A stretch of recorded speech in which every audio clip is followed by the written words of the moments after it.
Okay. Hello everyone, good morning. एक बार फिर से आप सभी का क्रेजी जीके ट्रिक के डेली करंट अफेयर की सीरीज में स्वागत है। शुरू करेंगे हमारे सेशन को और आज हम यहां पर 22 मई के सभी करंट अफेयर एक एक करके डिटेल में डिस्कस करेंगे। एंड तक पूरे सेशन को देखिए, बहुत ही इंटरेस्टिंग सेशन है।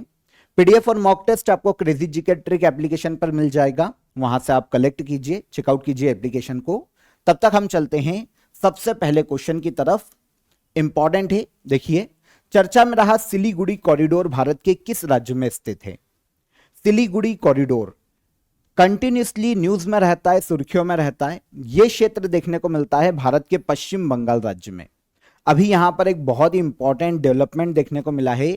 एक्चुअल में पश्चिम बंगाल गवर्नमेंट ने सिलीगुड़ी कॉरिडोर का 120 एकड़ का एरिया और 7 नेशनल हाईवे सेंट्रल गवर्नमेंट को ट्रांसफर कर दिए हैं। तो इसीलिए अभी सिलीगुड़ी कॉरिडोर काफी सुर्खियों में है। अगर आप मैप पर देखेंगे तो पश्चिम बंगाल का ये क्षेत्र है और यहां पर आपको देखने को मिलेगा सिलीगुड़ी कॉरिडोर। एक्सट्रीमली नैरो ये क्षेत्र है।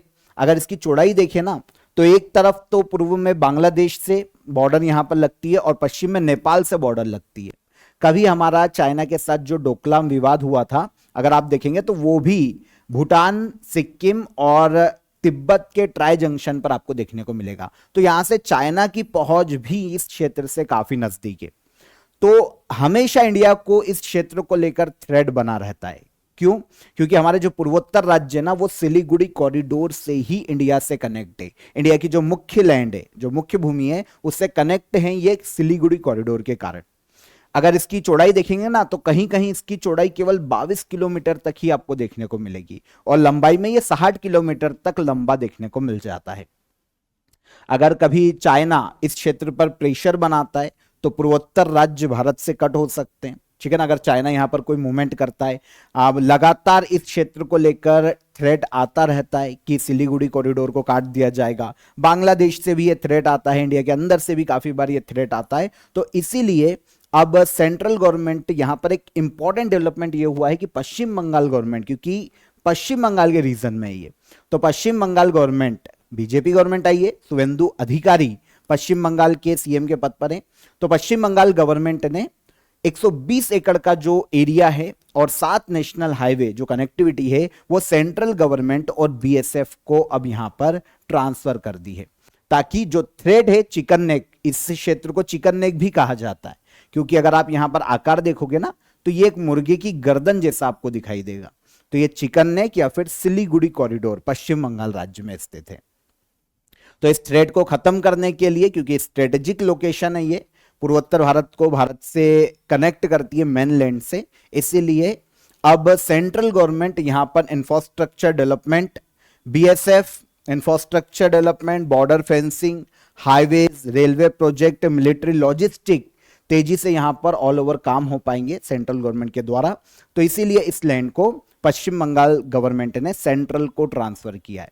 अगर हम थोड़ा सा और आगे जाकर सोचें तो आप समझिए ये स्ट्रेटेजिक मूव ऐसा है कि आने वाले समय में हो सकता है कि इस रीजन को, जो चिकन नेक का रीजन है, उससे यूनियन टेरिटरी में भी बदला जा सकता है।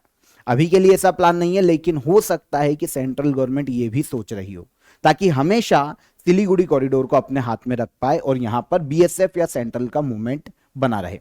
तो इंडिया की नेशनल सिक्योरिटी, चाइना स्ट्रेटेजी जो है हमारी चाइना के खिलाफ, north east connectivity, military logistic, mega infrastructure और फ्यूचर जियोपॉलिटिकल प्लानिंग से जुड़ा एक बहुत ही इंपॉर्टेंट मूव माना जा रहा है ये सेंट्रल गवर्नमेंट का।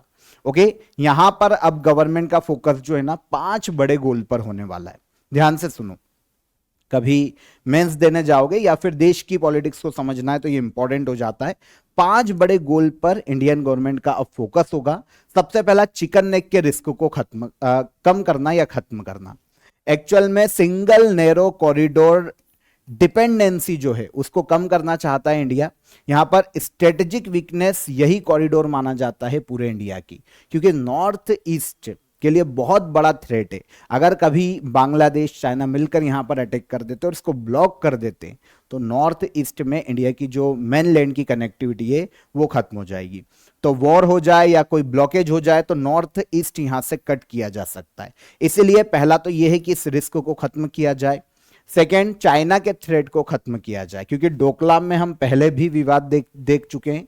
चाइना कभी सिलीगुड़ी कॉरिडोर पर अगर प्रेशर बनाता है, अटैक कर देता है, तो इसी कंडीशन में नॉर्थ ईस्ट का रीजन जो है ना वो खतरे में पड़ जाएगा। तो एक ये चीज है, मिलिट्री मोबिलिटी बढ़ाना, यहां पर tank, missile, soldier, heavy military artillery है, उनको बहुत ही तेजी से नॉर्थ ईस्ट तक पहुंचाया जा सके, इसलिए सेंट्रल गवर्नमेंट अब यहां पर 7 नेशनल हाईवे अपने कंट्रोल में लिए। तो 7 नेशनल हाईवे को और ज्यादा चौड़ा किया जाएगा, फास्ट किया जाएगा और उन पर काम किया जाएगा। बांग्लादेश फैक्टर भी है। देखिए, बांग्लादेश में जब भी अस्थिरता आती है और कभी एंटी इंडिया फोर्स अगर बांग्लादेश में एक्टिव होती है, तो वो डायरेक्ट अटैक करेगी सिलीगुड़ी कॉरिडोर पर। तो इसीलिए बीएसएफ डिप्लॉयमेंट, फेंसिंग, सर्विलेंस यहां पर बढ़ाया जाएगा। अब गवर्नमेंट के द्वारा इकोनॉमिक कॉरिडोर के रूप में से डेवलप किया जाएगा, ताकि इस कॉरिडोर को इतना डेवलप कर दो कि आने वाले समय में कोई भी इस पर अटैक करने के बारे में 10 बार सोचे। आसियान ट्रेड, बांग्लादेश पोर्ट से कनेक्टिविटी हो, नेपाल की कनेक्टिविटी हो, तो ऑल ओवर इकोनॉमिक कॉरिडोर के रूप में अब गवर्नमेंट इसे डेवलप करने का प्लान बना रही है। तो ये 5 मेन गोल पर अब गवर्नमेंट काम करेगी सिलीगुड़ी कॉरिडोर में। इसके अलावा सबसे इंपॉर्टेंट जो फैक्टर है ना, वो है एक अंडरग्राउंड रेलवे। आपको पता है इस क्षेत्र में 40 किलोमीटर की अंडरग्राउंड रेलवे कॉरिडोर प्लान कर रही है सेंट्रल गवर्नमेंट। क्योंकि क्या होता है कि अगर बाहर का रेलवे, नॉर्मल जो रेलवे मतलब जो स्थल के ऊपर है, अगर कभी भी कोई ड्रोन स्ट्राइक होती है, मिसाइल अटैक होता है ना, कोई भी बॉम्बिंग होती है, तो नॉर्मल रेलवे को डिस्ट्रॉय किया जा सकता है। लेकिन अंडरग्राउंड रेलवे कॉरिडोर नॉर्मली चलता रहेगा। तो इससे अगर कोई भी ऐसी प्रॉब्लम आ भी जाती है, तो पूर्वोत्तर भारत से भूमिगत कनेक्टिविटी इंडिया की बनी रहे और हमारी सेना फिर भी मूव कर पाए। तो ये एक और इंटरेस्टिंग सबसे हिस्सा माना जा रहा है, जो कि सेंट्रल गवर्नमेंट अब यहां पर करने वाली है। तो आई होप आप समझ पाए होंगे कि सिलीगुड़ी कॉरिडोर या चिकन नेक क्यों इंपॉर्टेंट हो जाता है गवर्नमेंट के लिए।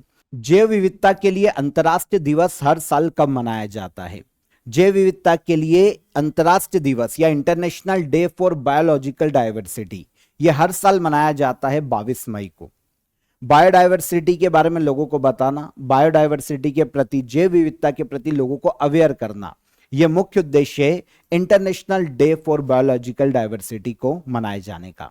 सबसे पहली बार यूनाइटेड नेशन ने इसे 2001 में मान्यता दी थी और 2001 से यह हर साल मनाया जा रहा है 22 मई को। एक्चुअल में 22 मई 1992 में एक ट्रीटी को अडॉप्ट किया गया था, एक कन्वेंशन को अडॉप्ट किया गया था, जिसका नाम है कन्वेंशन ऑन बायोडायवर्सिटी, और इसी की याद में 22 मई को डिसाइड किया गया इस डे को मनाए जाने के लिए। 2026 में acting locally for global impact, यह थीम रखी गई है इंटरनेशनल डे फॉर बायोडायवर्सिटी की। तो कब मनाया जाता है? 22 मई को मनाया जाता है। अगर हम इस कन्वेंशन की बात करते हैं, तो एक मल्टीलेटरल ट्रीटी है वर्ल्ड के देशों के मध्य में, ताकि बायोडायवर्सिटी को प्रोटेक्ट किया जा सके, जैव विविधता को प्रोटेक्ट किया जा सके। 22 मई 1992 में यह शुरू हुई थी और आगे चलकर 1993 में एक साल बाद इसे लॉक किया गया या फिर लॉन्च किया गया। टोटल 196 मेंबर्स ने इस पर साइन किए थे। 3 उद्देश्य उस वक्त डिसाइड किए गए थे। एक तो जैव विविधता का संरक्षण किया जाना, इसके जो कंपोनेंट है उसका सही तरीके से सस्टेनेबल यूज किया जा सके, और जो जेनेटिक रिसोर्सेस हैं उनसे होने वाले लाभों का सही तरीके से यूज किया जा सके वर्ल्ड के लिए, और सभी में समान रूप से उसका बंटवारा किया जा सके। तो ये कन्वेंशन ऑन बायोडायवर्सिटी है, जो कि 1992 में हुई थी 22 मई को, इसीलिए 22 मई को यह डे मनाया जाता है। 2 प्रोटोकॉल यहां पर अपनाए गए थे, एक है कार्टाजेना प्रोटोकॉल और एक है नगोया प्रोटोकॉल 1992 में। तो यह प्रोटोकॉल भी इस कन्वेंशन के तहत ही है। एक इंटरनेशनल टी डे भी मनाया जाता है, अंतरराष्ट्रीय चाय दिवस, यह भी 21 मई को मनाया जाता है। तो एक 22 मई का और यह है इंटरनेशनल टी डे, यह कब मनाया जाता है? 21 मई को। ठीक है। और अगर क्वेश्चन आता है हमारा इंटरनेशनल डे फॉर बायोलॉजिकल या बायोडायवर्सिटी, तो यह 22 मई को मनाया जाता है। आगे, मई 2026 में भारतीय राष्ट्रीय कंपाउंड तीरंदाजी टीम का मुख्य विदेशी कोच किसे नियुक्त किया गया है? तो Indian national compound archery team का मुख्य कोच, हेड कोच अपॉइंट किया गया है हाल ही में डेव कजिन्स को। डेव कजिन्स की बात करें तो ये यूएसए के नंबर 1 आर्चर हैं, बहुत ही फेमस रहे, है ना। 49 ईयर की इनकी एज है, यूएसए के पूर्व वर्ल्ड नंबर 1 आर्चर जिनका नाम है डेव, आंसर ले लिया क्या हमने, डेव कजिन्स, ठीक है। तो डेव कजिन्स अब हमारी टीम के हेड कोच बने हैं, नेशनल कंपाउंड आर्चरी टीम के हेड कोच के रूप में इन्हें अपॉइंट किया गया। नेक्स्ट मंथ ये ज्वाइन करेंगे और 2028 में जो लॉस एंजलिस ओलंपिक का आयोजन किया जाएगा तब तक ये हेड कोच के रूप में काम करेंगे। अब यहां पर देखिए नेशनल कंपाउंड आर्चरी टीम की बात करें ना, तो नॉर्मली आर्चरी टीम जो है हमारी तीरंदाजी टीम, उसके हेड कोच है। कंपाउंड आर्चरी की बात करें तो यहां पर जो धनुष होता है ना, एक अलग तरीके का यूज किया जाता है जिसे कंपाउंड बो के नाम से जाना जाता है, काफी एडवांस होता है तो इसका यूज किया जाता है, इसीलिए कंपाउंड आर्चरी टीम है, मतलब जो इस तरीके के जो कंपाउंड बो है उनका यूज करती है। Archery association of India, archery association of India Bharat में आर्चरी खेलों को गवर्न करना और आर्चरी के जो कंपटीशन है तीरंदाजी के, उनका आयोजन करवाना आर्चरी एसोसिएशन ऑफ इंडिया का मुख्य उद्देश्य है। 1973 में इसकी स्थापना हुई, हेडक्वार्टर नई दिल्ली में है और अर्जुन मुंडा इसके वर्तमान में चेयरमैन है। वहीं पर एक और संस्था है स्पोर्ट्स अथॉरिटी ऑफ इंडिया, यह भारत में ऑल ओवर खेलों को बढ़ावा देने के लिए काम करने वाली संस्था है। इसकी स्थापना 1984 में की गई थी, नई दिल्ली में हेडक्वार्टर है। Ministry of youth affair and sports के अंतर्गत यह संस्था कार्य करती है। आपको पता है इस मंत्रालय के मिनिस्टर कौन है, Mansukh Mandaviya, union minister of youth affair and sports.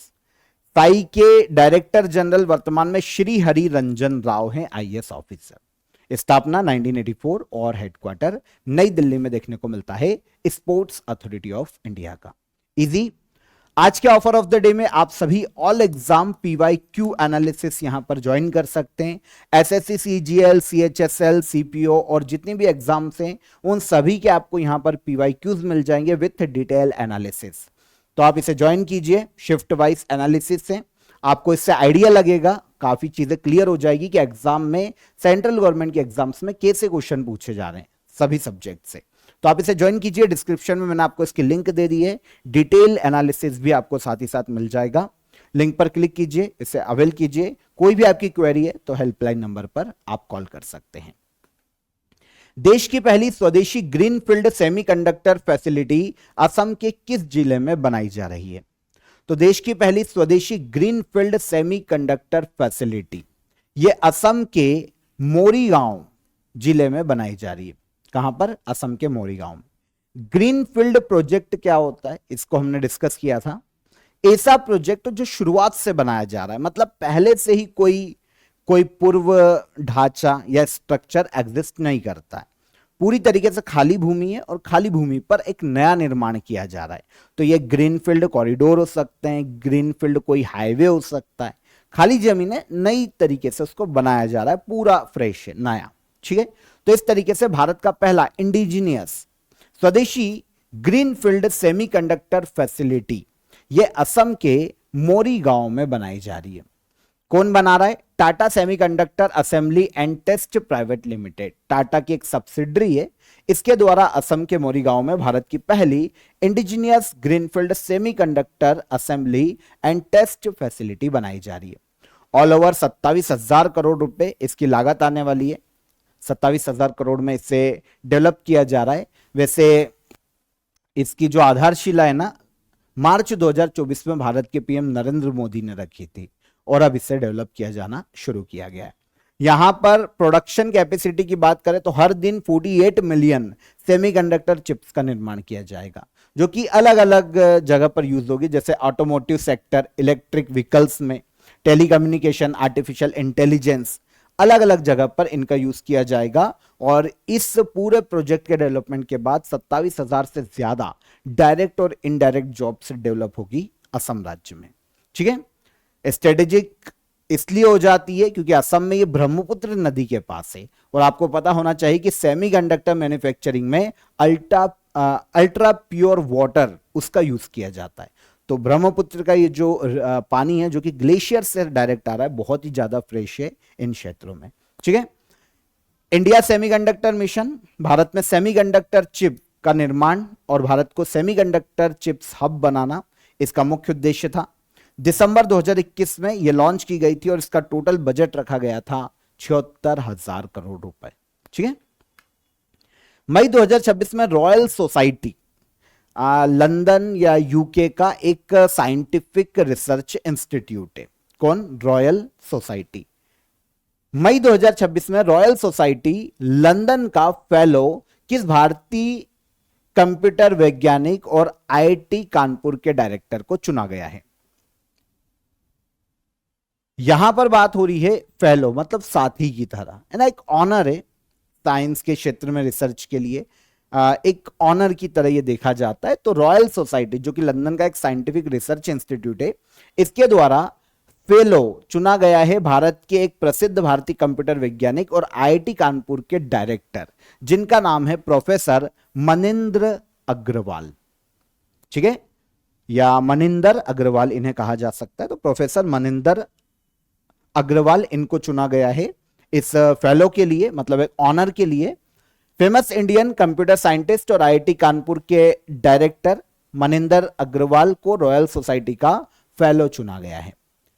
इनका जो योगदान है ना अग्रवाल जी का, ये थ्योरेटिकल कंप्यूटर साइंस और कंप्यूटेशनल नंबर थ्योरी में योगदान के लिए इनको यह सम्मान मिला है।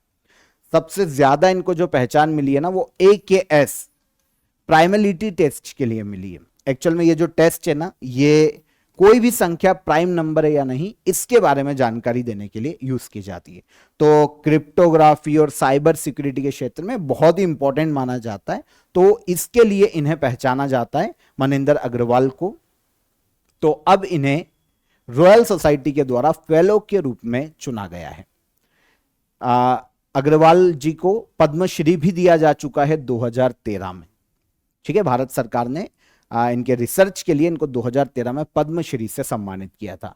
तो एक ऑनर है, यह समझ में आना चाहिए, साइंटिफिक ऑनर है, किसी भी साइंटिस्ट रिसर्चर को दिया जा सकता है। साइंस, मैथमेटिक्स, इंजीनियरिंग, मेडिसिन, अलग अलग क्षेत्रों में महत्वपूर्ण योगदान के लिए, रिसर्च के लिए यह फेलोशिप या फेलो का जो टाइटल है, ऑनर है, यह दिया जाता है। ठीक है, रॉयल सोसाइटी जैसा कि मैंने आपको बताया कहां पर है?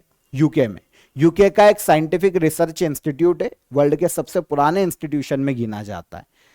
1660 में इसकी स्थापना हुई थी और हेडक्वार्टर देखने को मिलता है लंदन में। ग्लोबल वाटर समिट 2026 में utility of the year category में दुनिया की शीर्ष 5 वाटर यूटिलिटी में शामिल होने वाली भारतीय संस्था कौन बनी है? ठीक है, तो 5 ग्लोबल यूटिलिटीज में शामिल होने वाली भारत की जो वाटर यूटिलिटी या जो संस्था है वो बनी है Bengaluru water supply and sewerage board. पहले तो ये समझो कि वाटर यूटिलिटी क्या होती है। वो संस्था जो कि पानी को मैनेज करती है ना, सीवरेज के पानी को फ्रेश वाटर में कन्वर्ट करती है, ऐसे प्लांट लगाती है, ऑल ओवर वाटर मैनेजमेंट के लिए काम करती है। तो इसी संस्था को कहा जाता है वाटर यूटिलिटी। ओके, अब देखो ग्लोबल वाटर समिट का हाल ही में आयोजन किया गया था। इसमें कैटेगरी होती है अवार्ड की जिसे कहा जाता है यूटिलिटी ऑफ द ईयर, मतलब कौन सी संस्था है जिसने सबसे ज्यादा वाटर यूटिलिटी के लिए काम किया है, पानी के सही उपयोग, प्रबंधन और इसके लिए किस संस्था ने काम किया है। तो वर्ल्ड की 5 संस्थाओं को चयनित किया गया, 5 ग्लोबल वाटर यूटिलिटीज के रूप में, यूटिलिटी ऑफ द ईयर के रूप में। इसमें एक संस्था है जो इंडिया की चुनी गई, Bengaluru water supply and sewerage board, Bengaluru का बोर्ड है। ठीक है, तो आई होप समझ पाए होंगे। अच्छा, समिट जो आयोजित हुई है 18 से लेकर 20 मई 2026 तक मैड्रिड, स्पेन के मैड्रिड में इसका आयोजन किया गया समिट का। तो यह क्वेश्चन भी आ सकता है कि ग्लोबल वाटर समिट 2026 में कहां आयोजित की गई, तो स्पेन के मैड्रिड में इसका आयोजन किया गया। यहां पर Bengaluru water supply and sewerage board को टॉप 5 ग्लोबल वाटर यूटिलिटीज में शामिल किया गया है। ओके, इंडिया की पहली और एकमात्र वाटर यूटिलिटी जिसने यह उपलब्धि हासिल की है, मतलब वर्ल्ड की ये 5 ग्लोबल वाटर यूटिलिटी जो हर साल घोषित की जाती है, पहली बार इंडिया की कोई संस्था इसमें आई है और ये आई है बेंगलुरु की। Utility of the year category में से चुना गया है। इस कैटेगरी में वाटर की supply, hygiene management, technological innovation, infrastructure development में बेहतर प्रदर्शन के लिए किसी वाटर यूटिलिटी को चुना जाता है। तो हमारी जो बेंगलुरु की बोर्ड है उसने water conservation, waste water recycling, water reuse के लिए काफी अच्छा काम किया, तो इसीलिए इसको ये अवार्ड दिया गया या इस यूटिलिटी ऑफ द ईयर की कैटेगरी में चुना गया है। ठीक है, तो किसको? Bengaluru water supply and sewerage board को। यह संस्था 1964 में बनी थी और बेंगलुरु में पानी सप्लाई के लिए काम करती है। प्रधानमंत्री नरेंद्र मोदी को एग्रीकोला मेडल से किस संयुक्त राष्ट्र संगठन ने सम्मानित किया है? देखिए, एग्रीकोला ये जो वर्ड है ना, एक लैटिन अमेरिकी वर्ड है और इसका हिंदी मीनिंग होता है किसान। तो ये जो अवार्ड है एग्रीकोला मेडल, ये देता है फूड एंड एग्रीकल्चर ऑर्गेनाइजेशन। ये ऑर्गेनाइजेशन यूनाइटेड नेशन का एक अंग है, यूनाइटेड नेशन का एक पार्ट बोल लेते हैं हम। यूनाइटेड नेशन की एक संस्था है जो कि पूरे वर्ल्ड में फूड सिक्योरिटी, हंगर को खत्म करने के लिए और फूड सिक्योरिटी को बढ़ाने के लिए काम करती है। ये एक अवार्ड देती है फूड सिक्योरिटी के लिए जिसका नाम है एग्रीकोला मेडल। तो ये इस साल 2026 में फूड एंड एग्रीकल्चर ऑर्गेनाइजेशन ने भारत के पीएम नरेंद्र मोदी को दिया है। 20 मई 2026 को रोम में FAO का जो हेडक्वार्टर है, food and agriculture organisation, headquarter कहां है? रोम में। ठीक है, इटली के रोम में। भारत के पीएम इटली में थे, तो यहां पर एग्रीकोला मेडल दिया गया भारत के पीएम नरेंद्र मोदी को। Food security, sustainable agriculture, rural development, इस क्षेत्र में हमारी गवर्नमेंट का जो योगदान है, तो गवर्नमेंट को क्योंकि रिप्रेजेंट करते हैं भारत के पीएम, तो पीएम को यह अवार्ड दिया गया। 30 वर्षों के बाद भारत के किसी पीएम ने फूड एंड एग्रीकल्चर ऑर्गेनाइजेशन के हेडक्वार्टर में विजिट किया है, 30 सालों के बाद।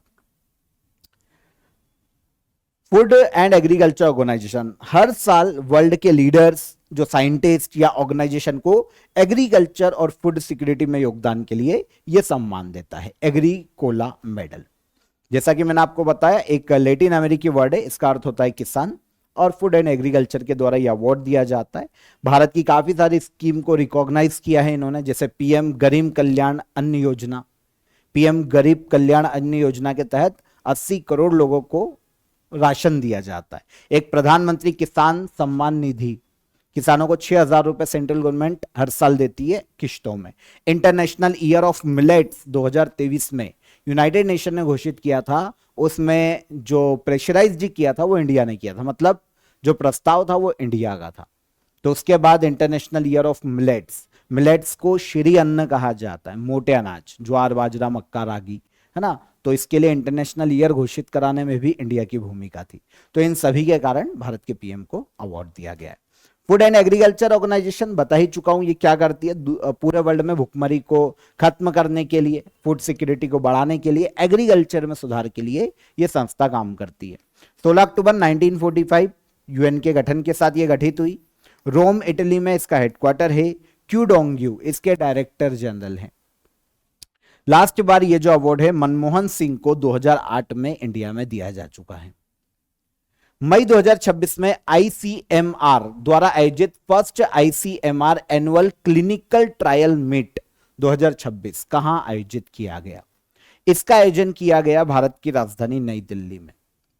पहले तो हम ये समझे कि आईसीएमआर क्या है। ये जो संस्था है ना, Indian council of medical research के नाम से जानी जाती है। इंडियन गवर्नमेंट की मेडिकल रिसर्च के लिए सबसे बड़ी संस्था है। 21 मई 2026 को इसके द्वारा first ICMR annual clinical trial meet 2026 का नई दिल्ली में आयोजन किया गया।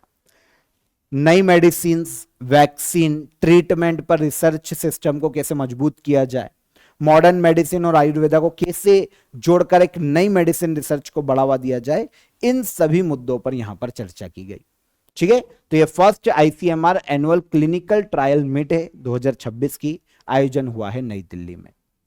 आईसीएमआर की स्थापना 1911 में की गई, नई दिल्ली में हेडक्वार्टर है और राजीव बहल इसके वर्तमान में डायरेक्टर जनरल है। संस्था मेडिकल रिसर्च के लिए इंडियन गवर्नमेंट की संस्था है, सबसे बड़ी। ओके, मई 2026 में केंद्रीय नागरिक उड्डयन मंत्री के राम मोहन नायडू ने भगवान बिरसा मुंडा की भव्य प्रतिमा और फीचर वॉल का इनॉग्रेशन किस एयरपोर्ट पर किया है? तो पहली चीज तो ये कि यूनियन सिविल एविएशन मिनिस्टर कौन है इंडिया के, पहला क्वेश्चन। तो ये है कौन, राम मोहन नायडू, के राम मोहन नायडू।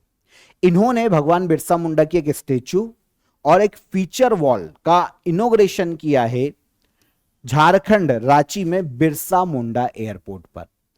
तो ये आपको इजीली समझ में आ जाएगा, बिरसा मुंडा एयरपोर्ट झारखंड के रांची में है और यहीं पर बिरसा मुंडा जी का स्टेच्यू भी लगाया गया और एक फ्यूचर वॉल का इनॉग्रेशन किया गया है।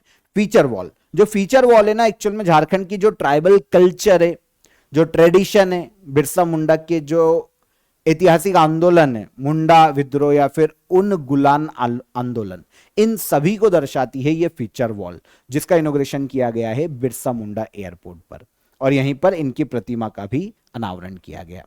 बिरसा मुंडा अगर हम देखें तो ब्रिटिश रूल में जो जमींदारी व्यवस्था थी उसके खिलाफ मुंडा विद्रोह के लिए और उल गुलान आंदोलन के लिए जाने जाते हैं। ठीक है, उल गुलान आंदोलन नॉर्मली 1899 से 1900 ईस्वी के दौरान हुआ था।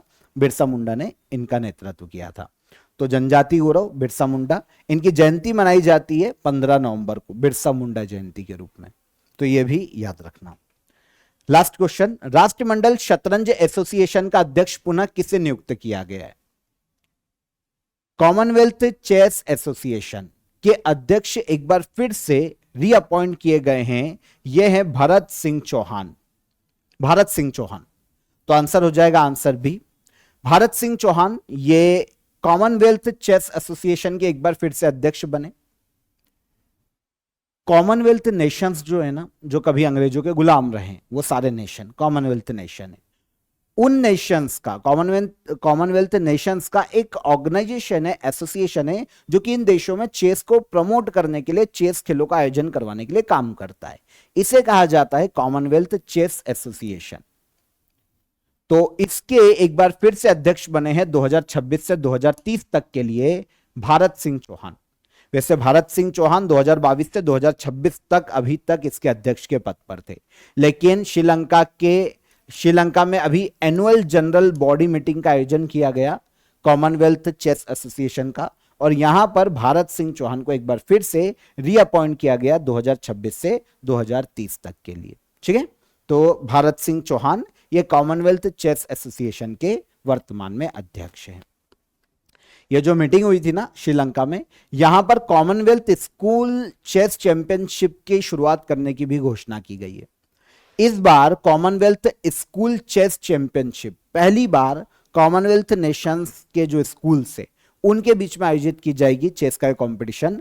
अक्टूबर 2026 में ये पहला जो एडिशन है इस बार मलेशिया में होगा, तो इसको भी याद रखना। कॉमनवेल्थ चेस एसोसिएशन क्या काम करता है, समझ में आ गया।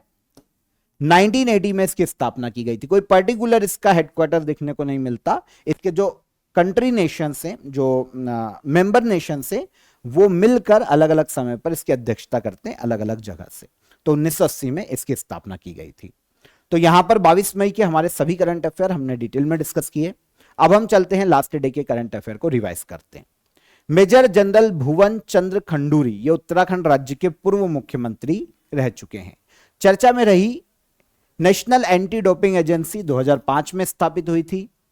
भारत के आगामी शुक्र मिशन शुक्रयान 1 में शुक्र ग्रह के वायुमंडल और सोलर विंड के अध्ययन के लिए जो वैज्ञानिक उपकरण लगाया जाएगा वो है वेनुसियन न्यूट्रल्स एनालाइजर, जिसे कहा जाता है VNA। आंसर हो जाएगा आंसर सी। दिल्ली एयरपोर्ट पर विकसित की जा रही भारत की पहली ड्राइवरलेस एयरपोर्ट एयर ट्रेन की कुल लंबाई होगी 7.7 किलोमीटर।